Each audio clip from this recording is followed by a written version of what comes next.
We know how we did this year. It's very, very important to us that we get feedback on our conferences, so we thank you for doing that. I'd also like to thank Amy Olson Terhorst for all that she's done, our conference planner. I cannot tell you how hard she works for all of us, and I greatly appreciate it. Let's give her a round of applause.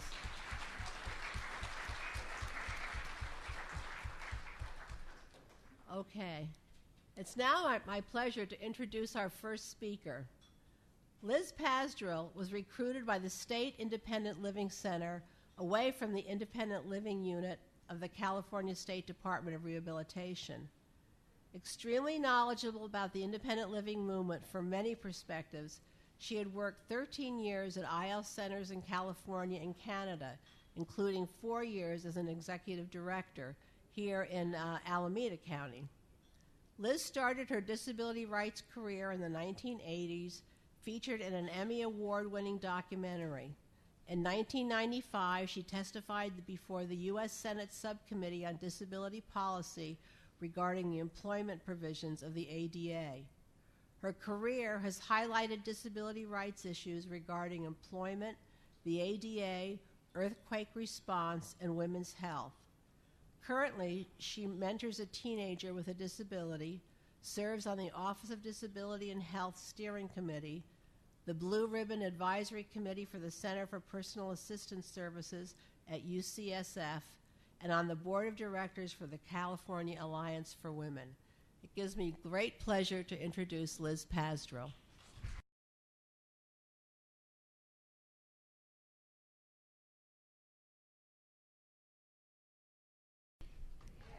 Good morning. Yeah, did you sleep well last night?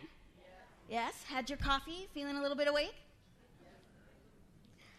I am honored to be invited to speak with you today. After my performance last year, I was expected to be scheduled somewhere, in the afternoon as a comic relief to help you stay awake. So being here first thing in the morning is really quite a surprise, and I think it's my conference karma coming back to me because I tend to be kind of slow in the mornings, and so this is my chance to shine. I want to give some praise to Janie Whiteford, who just spoke to you and who introduced me.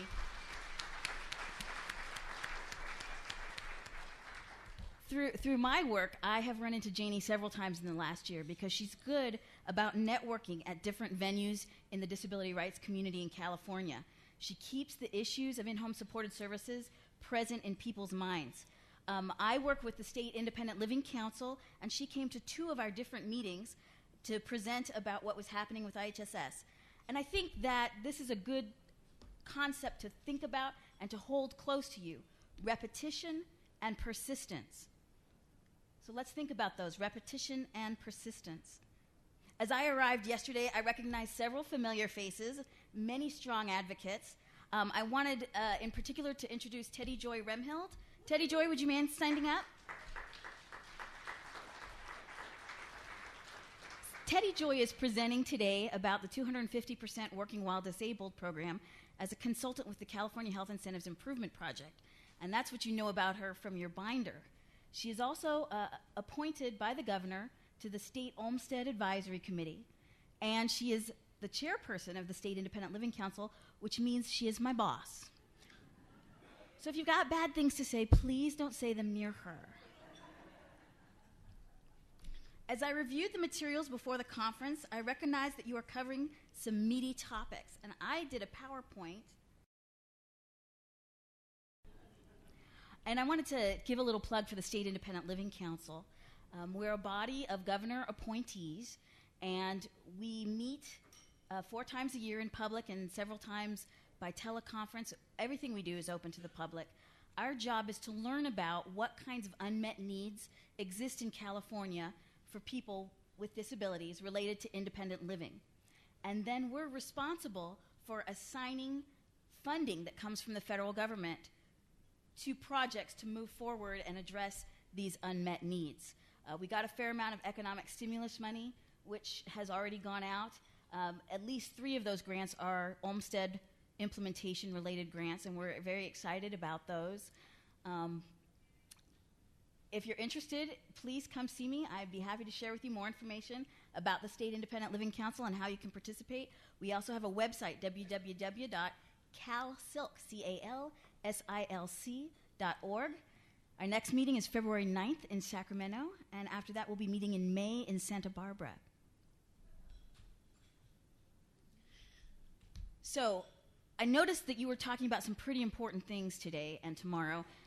Some of the topics you're covering are working collaboratively, accountability, budgeting, and transparency. These are good themes to remember. You're building power, and this is critical in these times. We're facing a great deal of turmoil, many threats. And with this chaos, there are gaps for powerful people to step in, take a new direction, and lead.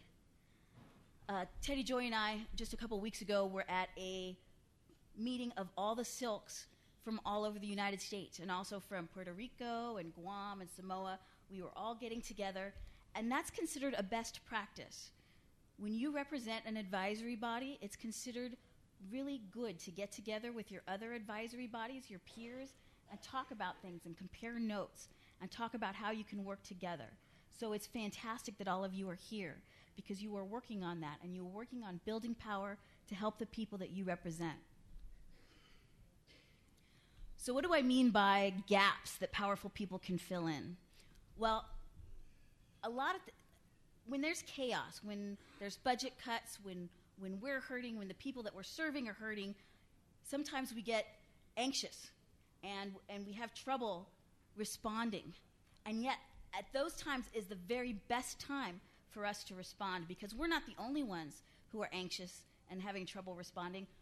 So is everybody else. And if we can be strong and step forward and assert ourselves and talk about what it is that we think we need and that we want, we have more opportunity to be heard. You all are leaders. And one of the things that leaders do and that separates leaders from non-leaders is that leaders have a plan. Leaders live their life by design. It's not just something that happens to you randomly. It's something where you set a vision. You set your sight on something that's important, on an end goal, and you work towards that goal. And my hope is that while you're here, you're going to interact with people and build relationships that will help you in forwarding your plan. You'll meet people who can help you get the things done that you want to do, either directly because of their skills, or maybe because they'll share information with you or inspire you and give you ideas about ways that you can move things forward in your county. In-home supported services is the cornerstone of community-based services. And I don't care what you call it, if you call it aging in place, if you call it home and community-based services, if you call it independent living. In-home supported services has been in California since the 50s. We had it before anybody else had it. It was revolutionary.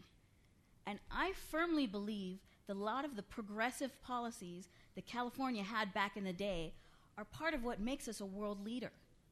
Part of the reason that California is the 7th largest economy in the world, part of the reason that we contribute so much to the federal, you know that we only get 8 cents back for every 10 cents that we give the feds in taxes. We help subsidize other people's programs because California is strong. And one of the reasons California is strong is that California has been progressive and has supported a diverse range of people throughout the years. Until 1990.